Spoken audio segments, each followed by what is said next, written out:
তো বন্ধুরা আবার একটা নাটক নিয়ে এলাম। তো নাটকটার নাম হলো নিয়তি। এই নাটকটা খুব ভালো, বেশি বকবক না। তো লেট স্টার্ট গো শুরু করে দিলাম। দেখেন নাটকটা কত ভালো।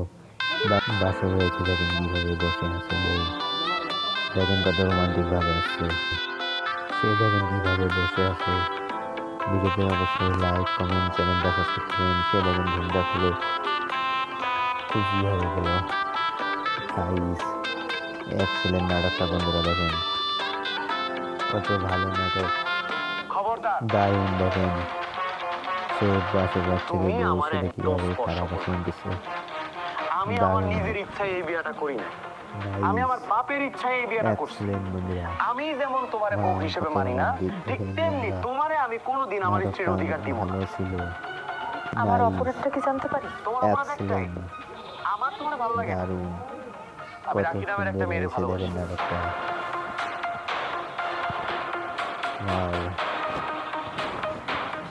আপনি দারুণ রাখি নামের একজনের এক্সেলেন্ট ভালোবাসতেন? নাটকটা অনেক ভালো। রাখি আপনার অতি, দেখেন কত সুন্দরভাবে হাসি আমি হাসি আপনার কথা বর্তমান। বলছে। আর নাইস, এখন তো আমরা স্বামী স্ত্রী। না, রাখি আমার এক্সেলেন্ট, অতীত না, রাখি আমার অতীত বর্তমান দারুণ, ভবিষ্যৎ সবকিছু। অনেক আমার সুন্দর সব। হয়েছে। তাইলে আমারে বিয়ে করলেন কেন? ওই যে কুরবানির পশু হইছে আমি, কত আমার বাবা সুন্দর তোমার বাপের নাটকটা। কাছ থেকে কোনো একটা টাকা ঋণ নিছিল ব্যবসা শুরু করার জন্য, আর নাইস, সেই ঋণ পরিশোধ করার লেগে সে তার মৃত্যুগত যাতে বন্ধুরে কথা এক্সেলেন্ট। দিছে, তার মাইয়ারে এই বাড়ির